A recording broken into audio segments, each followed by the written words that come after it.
Olá, meu nome é Danilo e eu vou apresentar meu portfólio Hub. É um ecossistema profissional integrado que resolve um grande problema no mercado de tecnologia: a fragmentação das informações de um desenvolvedor entre código, perfil profissional e portfólio visual.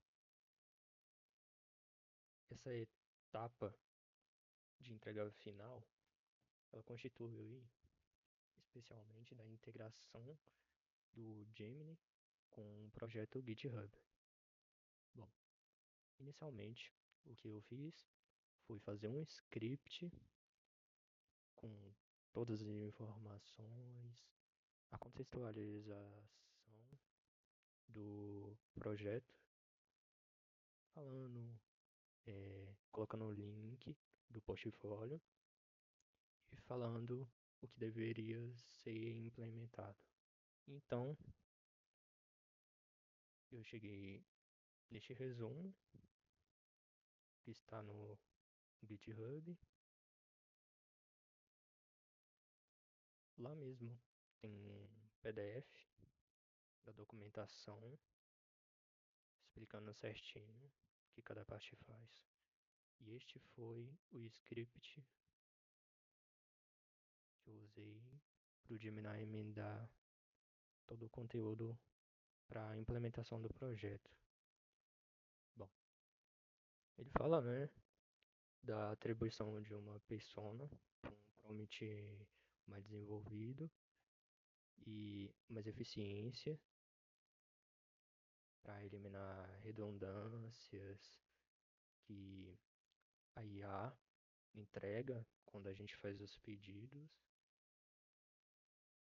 E também, né, ela fala dessa atribuição de persona e tópicos que devem ser seguidos para evitar a alucinação de IA. E foi adotado o framework de contexto, atribuição, tarefa e restrição. Ou seja, fala qual é a fase, a atuação da área e depois fala a definição do escopo, alimentação, limitações reais do ecossistema, o Google Sites e a lidação da camada visual institucional, enquanto o GitHub opera como motor de evidência técnica. E fala também das métricas de eficiência alcançadas, né, com 40% do tempo de estruturação e documentação técnica, eliminação de redundâncias da linguagem entre plataformas, através de auditorias lógicas e simulações via IA. Bom, e aí a gente passa para a segunda parte, que é a configuração inicial e integração com o GitHub. Bom, a integração com o GitHub, ele nos, nos dá, né, a parte do marketing pessoal, no code, que é o Google Sites, que é a parte visual, separar isso e fazer a parte do GitHub, a parte Cozy Based, que é onde fica o nosso repositório, toda a documentação e também o código do projeto. E aí ele dá um exemplo, né, de arquitetura que poderia ser adotada, dá opções. Aí o que foi seguido foi a documentação separada em pasta e o SRC, onde a entrada do objeto, do projeto, o código do site e o README de apresentação para os recrutadores. E aqui né, ele dá um passo a passo de como configurar o GitHub Pages e fazer um deploy do for branch a configuração dele também. Isso foi feito na etapa anterior, na última entrega. E então, né, a gente vai para a parte de gestão de usuários e segurança do Google. Esta parte também é fundamental. Ele passa todas as métricas do que deve ser seguido. E esse passo a passo aqui, eu tive que pedir para ele dar né, um detalhamento a mais sobre. E aí ele deu um passo a passo também, um guia de como fazer isso. E ele fala, né, da autenticação de 2 fatores, como ativar isso também. Fala também para criar um usuário de edição. Isso a gente faz no Workspace MyAdmin. Lá a gente configura a nossa conta como uma conta de administração de console. E lá a gente adiciona um novo usuário apenas para edição. Enquanto as outras pessoas que entrarem no, no link de compartilhamento vão ter apenas a opção de visualização, garantindo né, uma segurança dos códigos, do documento e etc. Ele fala como controlar o compartilhamento do Drive, das pastas, fala para não deixar os documentos soltos no Drive e sim colocar em uma pasta específica, que no caso é do portfólio, e ativar a segurança, né, de compartilhamento por link, como eu disse anteriormente. Fala como aplicar proteção de dados, bloquear downloads e, em seguida, a partir da implementação de compartilhamento e controle de acesso do GitHub. Bom, essa parte ela trabalha diretamente na branch principal, que é um baita de um risco. Em projetos solos, ele simula o fluxo de trabalho de uma empresa que demonstra maturidade técnica para os recrutadores. E a estratégia em si é fazer o quê? O main armazena o código estável em produção e o branch, que é os recrutadores que vão testar. Bom, a gente faz umas melhorias do README, no Factory, no layout, branches temporárias criadas pelos desenvolvedores com novas funcionalidades sem quebrar o site principal. Ou seja, aqui ele passa, né, as instruções de como habilitar, mas essa parte em si, ela tem como principal atuação criar uma regra de proteção na branch para o arquivo main. E quando a gente quiser fazer uma alteração na main e faz o commit, a gente tem duas opções. Ou aplica diretamente na main, ou passa por uma averiguação. Se essa averiguação for efetuada, ela passa ou não a fazer parte da main. Ou ela faz uma variação, ou ela faz parte principal dela. Falar também das credenciais e segredos, os tokens de acesso, de senhas literais, no terminal do Git.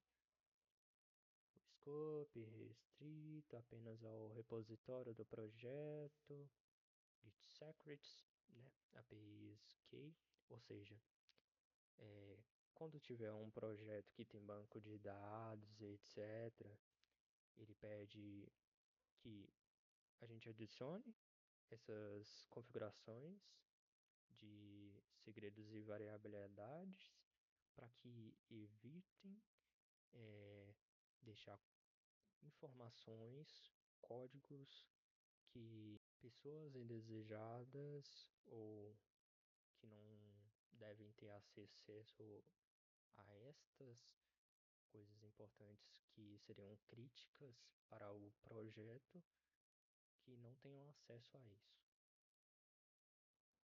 Bom, vamos para a etapa de finalização e integração em testes. Bom, essa etapa consiste na divulgação dos links do LinkedIn e o ecossistema deve passar por um processo rigoroso de garantia de qualidade para garantir a jornada dos recrutadores seja fluida. Ou seja, aqui ele passa um triângulo de conversão pressional que deve ser adotada para evitar inconsistências nos links que são cruzados, etc. Para que os recrutadores não tenham um problema em ver o conteúdo do portfólio e etc. Bom, e ele fala, né, para validação dos links cruzados, do LinkedIn, para o GitHub, que garanta que o link redirecione para a aba indicada, que não haja inconsistências. Uma auditoria de responsabilidade visual, ou seja, a responsividade do projeto. Ou seja, em casos em que o site não é feito no Google Sites, a responsividade tem que ser feita manualmente. Porém, no Google Sites, ele já faz toda a configuração de multiplataforma. Ou seja, se entrar num tablet, celular, desktop, o site vai ficar bem visível. Fazendo verificação de imagem, blocos de código não quebrem a laje lateral do Overflow também. A terceira parte também do trio, a terceira parte do triângulo, a permissão de navegação anônima. Ou seja, que esses links, eles tenham, quando você clicar neles, mesmo que você esteja na guia anônima, não seja necessário fazer login para ter acesso a ele. E a etapa final, né, de revisão final e roteiro de apresentação do vídeo. Ele me deu um roteiro aqui de quantos segundos do que falar, toda a parte da apresentação, tanto da parte de documentação quanto da parte visual do usuário, a experiência de usuário, as validações, técnicas, governança, segurança e a conclusão, né? E é isso. No README tem também aqui explicando cada parte, mas isso aqui ele é mais simplificado. Mas também tem aqui as explicação, se quiser também o PDF, falando o diretório e o nome do arquivo. Bom, aqui também tá o repositório principal, mostrando o README da implementação. Aqui a gente separou, né, para o portfólio visual do link do site,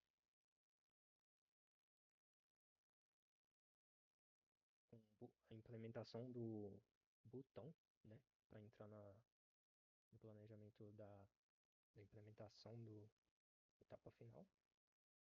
E é isso. Só vou mostrar aqui o link, né, da separação